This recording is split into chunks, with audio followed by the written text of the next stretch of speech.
کہ آپ نے ایک پلان بنایا تو بی پلان ہے ہی نہیں، کہ بھئی اگر وہ نہیں ٹھہر سکتی، اول تو یہ کیسی فوج تھی اور یہ اس میں کیسا انٹیلیجنس کا نظام تھا جو یہ نہیں جانتا تھا کہ یہ لڑنے کے لیے تیار نہیں ہے. ٹھیک ہے. اور اس 1.5 سال میں یہ پلاننگ کرتے کن کن لوگوں کو نکالنا ہے اور کیسے نکالنا ہے. ایک تو اس میں ان کا ساری اسسمنٹ ہی غلط تھی، کوئی پلاننگ تھی ہی نہیں، اور اس کا کھوکھلا پن ظاہر ہوتا ہے ایک سپر پاور کا. اور جرنیل بھی جھوٹ بولتے رہے، دھوکہ دیتے رہے. بھائی رفتہ رفتہ طالبان جو ہیں ان کے پاس ان کا کنٹرول بڑھتا گیا. وہ کان کنی کے اداروں سے بھی پیسے لیتے تھے، منشیات والوں کو، افیون کاشت کرنے والوں سے لیتے تھے، ٹریڈر سے بھی لیتے تھے. بہت بڑا بجٹ تھا ان کا.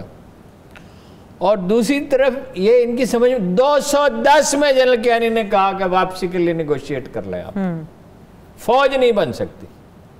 فوج کیوں نہیں بن سکتی افغانستان میں؟ افغانستان باقی ریاستوں کی طرح نہیں ہے. ایک قبائل کا ایک وفاق مزاج ہی نہیں ہے ان کا. انہیں قبائل ہے نا جی.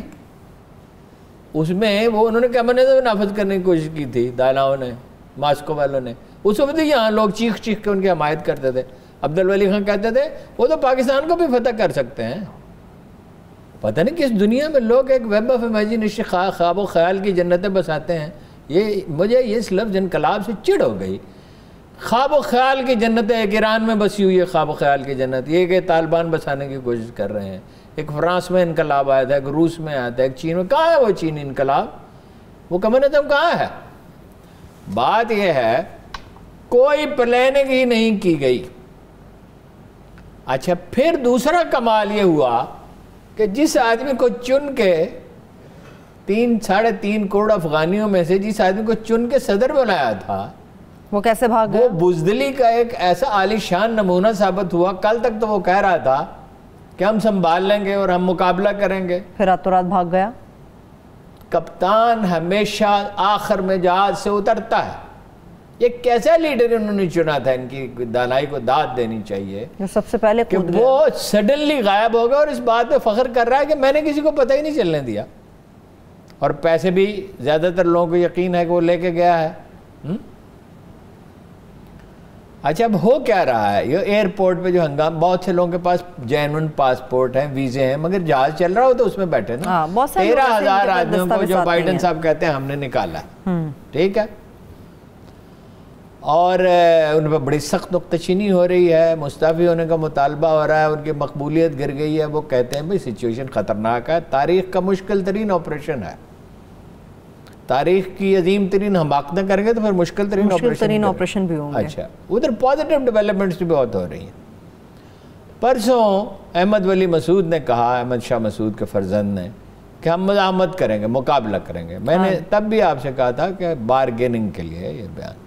مزاحمت کیا؟ وہ ایک 70 کلومیٹر طویل مگر بہت چھوٹی سی چوڑائی میں ایک پٹی ہے، پنشیر ویلی، جہاں تاجک رہتے ہیں جو ایرانی نسل ہیں. یہ ہمارے جو عوان ہیں نا اور پراچا، یہ پنشیر ویلی سے آئے ہیں. اچھا. جب کسی قبیلے پہ دنیا میں مصیبت پڑی، مڈل ایسٹ میں، سینٹرل ایشیا میں، تو اس میں سے بعض پنشیر میں پناہ لیتے تھے. دشوار گزار علاقہ ہے.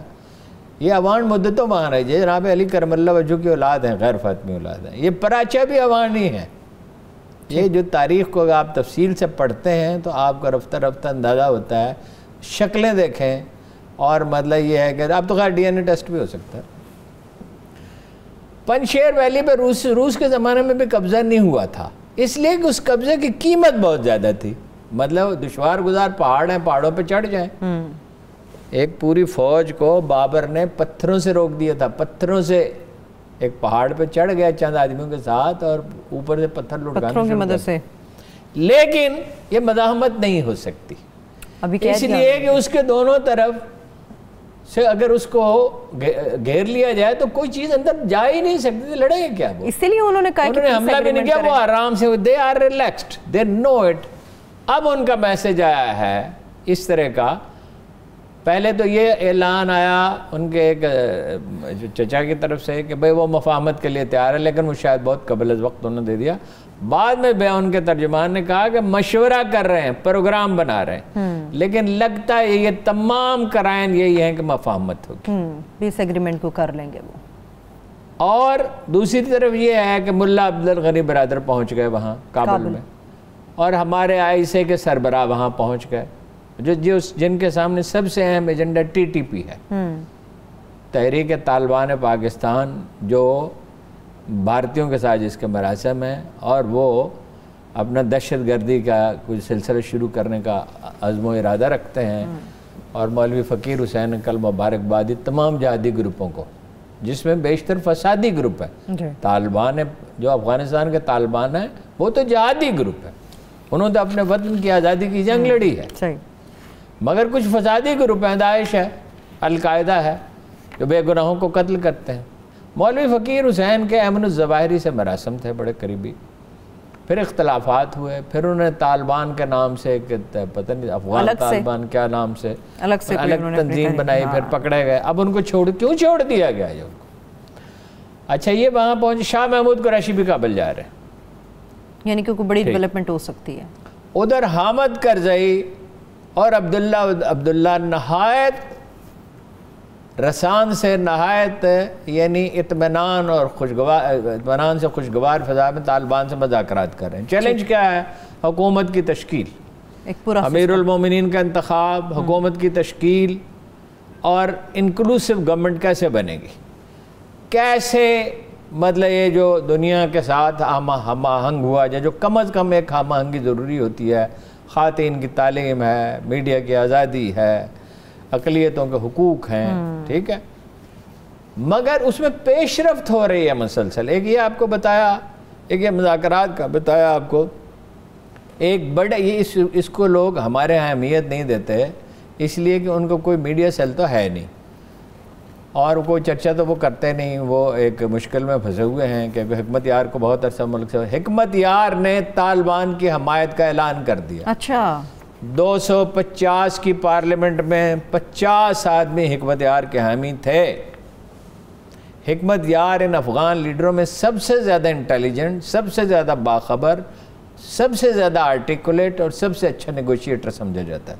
جب اس نے ان کی حمایت کا اعلان کر دیا تو اس کا امپیکٹ افغانستان میں بہت گہرا ہوگا، صرف پشتون بیلٹ میں نہیں، شمال میں بھی۔ وہ شمال کا رہنے والا ہے، سرائے نازک میر کے قریب، دریا آموں کے قریب اس کا گھر تھا، جہاں وہ پیدا ہوا، پروان چڑھا، پھر تو خیر اس نے کابل میں وقت گزارا، اور بس پھر تو خانہ بدوشی کی زندگی بسری۔ ویسے وہ تھا ہی خانہ بدوشی، وہ اور مولانا فضل الرحمان کا ایک ہی قبیلہ، خروٹی قبیلہ۔ یہ وہ لوگ قبیلہ تھا جو غزنی سے ڈیرہ اسماعیل خان تک وہ کرتے رہتے تھے، سفر ٹریول کرتے رہتے تھے، یعنی سردیوں میں یہاں آ گئے، گرمیوں میں وہاں چلے گئے، جس پہ عمران خان نے ایک کتاب بھی لکھی ہے۔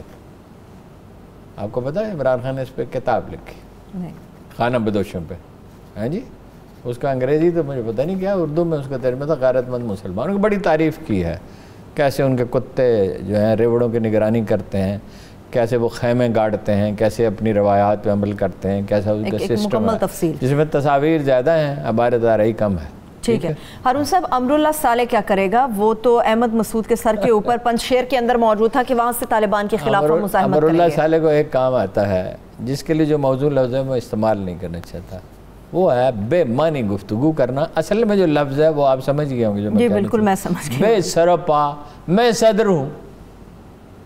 آئین کہتا ہے افغانستان کا ان کے مطابق۔ افغانستان کا آئین کہاں ہے؟ افغانستان کا آئین وہ ہوگا، دیکھیے مجلس شورا تاتاریوں کی بیٹھی بحث کر رہی تھی کہ امیر تیمور کو حق حکمرانی ہے کہ نہیں ہے، جب وہ آدھی دنیا فتح کر چکا تھا۔ قانونی نقطہ یہ تھا کہ یہ تو چنگیز خان کی اولاد ہی نہیں ہے، تو حق حکمرانی تو چنگیز خان کی اولاد کا ہے۔ وہ اپنے پوتے کے ساتھ شطرنج کھیل رہا تھا، خیمے میں کمفرٹیبل بیٹھا ہوا، تو ایک آدمی اٹھا، اس نے کہا او خدا کے بندو، وہ تو خود چنگیز خان جتنا بڑا فاتح ہے۔ اس سے پھر وہ گئے، پھر انہوں نے کہا امیر، آپ کو پتہ ہے تیمور نے کوئی لقب اختیار نہیں کیا، اسے امیر کہا جاتا تھا بس۔ تو وہ اس کی تکریم کے لیے جب کوئی کرنا چاہتا تھا القاب کا استعمال، صاحب کراں امیر تیمور گورکانی۔ اچھا، گورگان جگہ کا نام تھا، اور صاحب کراں کا مطلب ہے بہترین ستاروں والا، اچھا بہترین مقدر والا۔ تو بھائی کون سا آئین؟ آئین وہ ہوگا جو اب بنائیں گے اور جو افغان عوام کی مرضی سے بننا چاہیے، کیونکہ اسلامی حکومت کا ایک اصول ہے، لوگوں کی رائے اس میں شامل ہونی چاہیے۔ وہ اللہ کی کتاب میں لکھا ہے وَأَمْرُهُمْ شُورَىٰ بَيْنَهُمْ۔ اب بینہم میں 4-5 فریق ہیں، پھر ان کی روایات ہیں، پھر ان کا ایک مزاج ہے، ایک طریقہ کار ہے، پھر یہ وہ دنیا ہے جس میں وہ بستے ہیں، جس میں کچھ حقائق ہیں، جس میں انٹرنیشنل ٹریڈ انہیں کرنی ہے، جس میں وہ کیا ہے، انہیں اگر فیکٹری لگانی ہو تو مشینری کہاں سے آئے گی؟ چین سے آئے گی یا فرانس سے آئے گی، جرمنی سے آئے گی، جاپان سے آئے گی، امریکہ سے آئے گی۔ دنیا بھی ایک دوسرے پہ ڈیپینڈنٹ ہے، کوئی الگ ہو کے تو نہیں رہ سکتی۔ انہوں نے الگ ہو کے رہنا چاہا، جیسے شمالی کوریا ہے، تو ان کا حال کیا ہوا؟ لیکن ہارون صاحب اس صورتحال میں جرائم پیشہ افراد کتنے سرگرم ہو جائیں گے؟ سلو ہے ڈیولپمنٹس افغانستان میں، اگرچہ سلو ہے مگر پازیٹیو ہے۔ لیکن 2 اداروں کی بڑی تعریف کی گئی، ٹھیک، کون سے؟ اور دونوں پاکستانی ادارے۔ ایک یہ کہ پی آئی اے نے کمال کا آپریشن کیے ہیں، زبردست ایسے آپریشن کیے ہیں، اس پہ ارشد ملک صاحب کو پہلی دفعہ میں مبارکباد پیش کرتا ہوں۔ ہاں جی، مطلب وہ پائلٹ جو ہے وہ خراج تحسین کا مستحق ہے، وہ کانسٹیبل کی عمران خان صاحب نے بڑی تعریف کی ہے، بڑا اچھا کیا۔ اس پائلٹ کو بھی سلوٹ کیا جانا چاہیے اور اس کو اعزازیہ دینا چاہیے، اس کو تمغہ دیا جانا چاہیے۔ درست، کہ ایسے حالات میں آلات نہیں ہیں، عملہ پورا نہیں ہے، کچھ سمجھ میں نہیں آتی، 7-8 ہزار آدمی باہر بیٹھے ہوئے ہیں، ایک افراتفری، ایک قیامت صغر، لوگ خوف زدہ ہیں، پتہ نہیں کیا ہوگا۔ طالبان کا رویہ اس معاملے میں بہت اچھا ہے، اگرچہ صورتحال سے فائدہ اٹھا کر جرائم پیشہ لوگ طالبان بن کر لوگوں کو تنگ کر رہے ہیں، سرگرم ہو سکتے ہیں، یہ ہے۔ دوسرا ادارہ جس نے کمال کر دکھایا ہے وہ ہے افغانستان میں پاکستان کا سفارت خانہ، اور ظاہر ہے وزارت خارجہ کی نگرانی۔ اس نے 4000 ویزے جاری کیے ہیں، پاکستانیوں کو نہیں، صرف غیر ملکیوں کو، اور بہترین انتظامات جتنے وہ کر سکتے ہیں، گائیڈنس دے سکتے ہیں کہ سڑک کے راستے چلے جائیں اگر جہاز نہیں جا رہے۔ اخبار نویسوں کو، کسی بھی غیر ملکی کو جو وہاں گیا ہے اس کے ساتھ نہایت عمدہ اچھا سلوک کیا گیا، اس کے وقار کا خیال رکھا گیا، کم از کم اس کا کام نمٹایا گیا۔ مجھے اس پر واقعہ یاد ہے، میں ناروے کے کیپٹل میں تھا تو میں نے ایسے ہی سرسری طور پر پی آئی اے کے مینیجر سے پوچھا، اس بیچارے نے میرے لیے، اسے پتہ چلا کہ میں وہاں ہوں اور گواچا ہوا ہوں، ہاں جی، وہ میں تنہا ہوتا تو میرے لیے سفر کرنا بڑا مشکل ہوتا ہے، تو اس نے مجھے میسیج بھیجا اور دفتر کھولا اور مجھے بلایا، اگر کہا وقت ختم ہو چکا ہے لیکن آپ میرے دفتر میں آ جائیں۔ اچھا، تو میں نے اسے روی میں ایک سوال پوچھا کہ ہمارے لوگوں کی کارکردگی کیسی ہے؟ دنیا بھر کے جہاز وہاں اترتے ہیں، ساری دنیا سے ٹورسٹ آتے ہیں۔ اس نے کہا ٹوائس ایز بیٹر۔ میں نے کہا آپ کیا کہہ رہے ہیں؟ اس نے کہا اگر فرانسیسی ایئر لائن ہو یا ناروے کی ہو یا سویڈن کی ہو یا جرمنی کی ہو، اور اگر کوئی مسافر اس سے کہے جلدی کرو ٹکٹ جاری کرنے والے سے، تو وہ کہتا ہے don't try to put pressure on me. ہمارا آدمی یہ کبھی نہیں کہتا اور دگنی رفتار سے کام کرتا ہے۔ جب ہم کام کرنا چاہتے ہیں، جب ہم ایک سسٹم کے تحت ہوتے ہیں، جب ہم دبئی میں ہوتے ہیں، جب ہم ریاض میں ہوتے ہیں، جب ہم نیو یارک میں ہوتے ہیں، جب ہم لندن میں ہوتے ہیں، تو ہمارے لوگ کاروبار بھی اچھا کرتے ہیں، ڈسپلن کی بھی پابندی کرتے ہیں۔ اگر اس میں جو کوئی سائنسدان ہے، ان کی پرفارمنس، میں نے ایک ایسے سائنسدان کو دیکھا جس کو برطانیہ کے ممتاز ترین سائنسدانوں میں سمجھے، ڈاکٹر قدیر صاحب کے ہاں وہ بیٹھے تھے، ڈاکٹر صاحب ان سے مذاق کر رہے تھے، تو انہوں نے کہا کہ یہ زلزلہ پیمائی میں دنیا کا یہ ٹاپ کے چند سسٹم چاہیے، سسٹم جب آ پڑتی ہے سر پہ ہم بہترین پرفارمنس دیتے ہیں۔ ایک بریک لینی ہے ہارون صاحب، بریک سے پہلے ایک چھوٹا سا جملہ صرف مجھے افغانستان سے اوپر چاہیے۔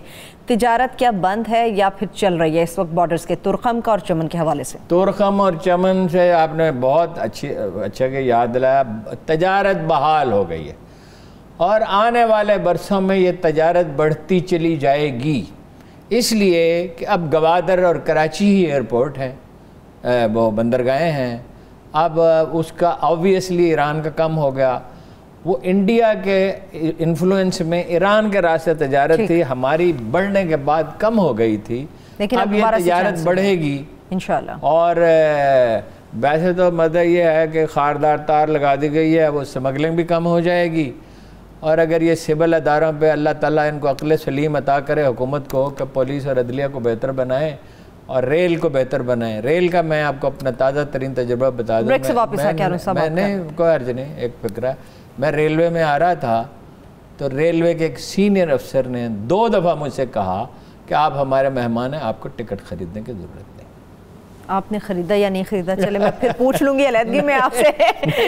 بریک کی طرف چلتے ہیں, ابھی بریک کی طرف چلتے ہیں. جب ہم بریک سے واپس آئیں گے تو عدلیہ کی ہارون صاحب نے بات کی جو صحافیوں کو ہراساں کرنے کے حوالے سے جو از خود نوٹس لیا گیا اور پھر اس کے اوپر لارج بینچ تشکیل دیا گیا, اس کے اوپر تفصیل سے بات کریں گے. اور عافیہ صدیقی پر جو جیل میں حملہ ہوا اس کی وجوہات کیا ہیں, اسٹے ود اس.